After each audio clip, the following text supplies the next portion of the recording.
വമ്പന്മാർ കൊമ്പുകോർക്കുന്ന മണ്ഡലമായി തൃശ്ശൂർ മാറിയിരിക്കുകയാണ്. എല്ലാ ശ്രദ്ധയും തൃശ്ശൂരിലേക്ക് എത്തുന്നു. എന്തായിരിക്കും സംഭവിക്കുക തൃശ്ശൂരിലൊന്നും സംഭവിക്കില്ല. ഇടതുപക്ഷ മുന്നണി ജയിക്കും.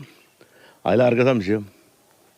ഇടതുപക്ഷ ജനാധിപത്യ മുന്നണി ഇനിയിപ്പോൾ ഏത് സ്ഥാനാർത്ഥി വന്നാലും ഇവിടെ ജയിക്കാൻ പോകുന്നത് ഇടതുപക്ഷ ജനാധിപത്യ മുന്നണിയാണ്. നിങ്ങൾ എന്ത് പറഞ്ഞാലും ജനങ്ങൾ തീരുമാനിക്കാൻ പോകുന്ന ഇടതുപക്ഷ ജനാധിപത്യ മുന്നണി ജയിക്കുക എന്നുള്ളതാണ്.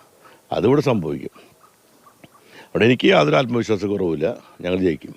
അച്ഛൻ്റെ തട്ടകത്തിലേക്ക് മുരളീധരൻ എത്തുന്നു എന്ന് പറയുന്നു. ഇപ്പുറത്ത് പത്മജ തങ്ങൾക്കൊപ്പം വന്നു എന്ന് BJP പറയുന്നു. കെ കരുണാകരൻ്റെ പടം വെച്ച് പോസ്റ്ററൊക്കെ ബാനറൊക്കെ ഇറക്കുന്നു. എങ്ങനെയാണ് അതിനെയൊക്കെ? ഞാൻ അച്ഛൻ്റെ തട്ടകം അമ്മയുടെ തട്ടകം ഒന്നുമല്ല, അത് ജനങ്ങളുടെ തട്ടകമാണ്. ജനങ്ങളാണ് തീരുമാനിക്കുന്നത്. ഞാനിവിടെ വളരെ ചെറുപ്പം മുതലാണ് തൃശ്ശൂർ പ്രവർത്തിച്ചുകൊണ്ടിരിക്കുന്ന ഒരു പൊതുപ്രവർത്തകനാണ്. ആ നിലയിൽ ഇവിടുത്തെ ജനങ്ങൾക്കിടയിൽ പ്രവർത്തിച്ചിട്ടുള്ള ഒരു അനുഭവ പരിചയം കൂടി വെച്ചുകൊണ്ട് ഞാൻ പറയുന്നൊരു കാര്യമാണ്. ആരും മാറിയെന്ന് പറഞ്ഞോട്ട് ഞാൻ പറഞ്ഞു കേട്ടില്ല. ഇടതുപക്ഷ ജനാധിപത്യ മുന്നണി ഇവിടെ ജയിക്കുന്ന കാര്യത്തിൽ നിങ്ങൾക്ക് ആർക്കും സംശയം വേണ്ട. അപ്പോൾ ഇതൊന്നും അടിസ്ഥാനപരമായി ഇടതുപക്ഷ ജനാധിപത്യ മുന്നണി ജയിക്കുമെന്ന് പറയുന്നത് എന്തെങ്കിലും ഗിമ്മിക്ക് പറയാൻ വേണ്ടി പറയുന്നതല്ല. ഞാൻ എൻ്റെ ആത്മവിശ്വാസത്തോടുകൂടി പറയുന്നതാണ്. ജനങ്ങളുടെ തട്ടകത്തിൽ നിന്ന് പറയുന്ന കാര്യമാണ്.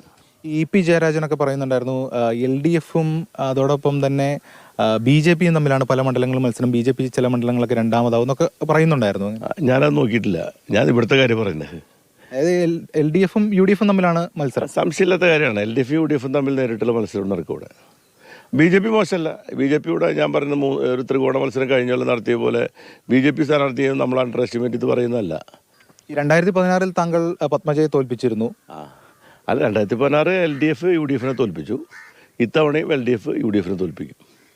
സ്ഥാനാർത്ഥി ആരാന്നുള്ള പ്രശ്നമല്ല. കാരണം ഇതൊരു കുഞ്ഞുകളിയല്ല തെരഞ്ഞെടുപ്പ് എന്ന് പറയുന്നത്. ഇതൊരു വലിയ രാഷ്ട്രീയ പോരാട്ടമാണ്. ആ ഗൗരവത്തിലാണ് ഞാൻ ഈ തെരഞ്ഞെടുപ്പിനെ ഇടതുപക്ഷ ജനാധിപത്യ മുന്നണി തെരഞ്ഞെടുപ്പിനെ കാണുന്നത്.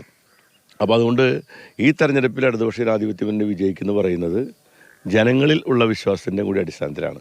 ഇന്ന് ഞങ്ങളുടെ കൺവെൻഷൻ നടക്കുന്നുണ്ട്. നിങ്ങൾ വന്ന് കാണും കേട്ടാ. ശരി. VS സുനിൽകുമാർ രാവിലെ പ്രചാരണ തിരക്കിലേക്ക് പോവുകയാണ്. അത് മുൻപായിയാണ് മാതൃഭൂമി ന്യൂസിനോട് സംസാരിച്ചത്. ക്യാമറമാൻ വിജേഷ് പുതുവാശ്ശേരിക്കൊപ്പം S രാഗിൻ, മാതൃഭൂമി ന്യൂസ്, തൃശ്ശൂർ.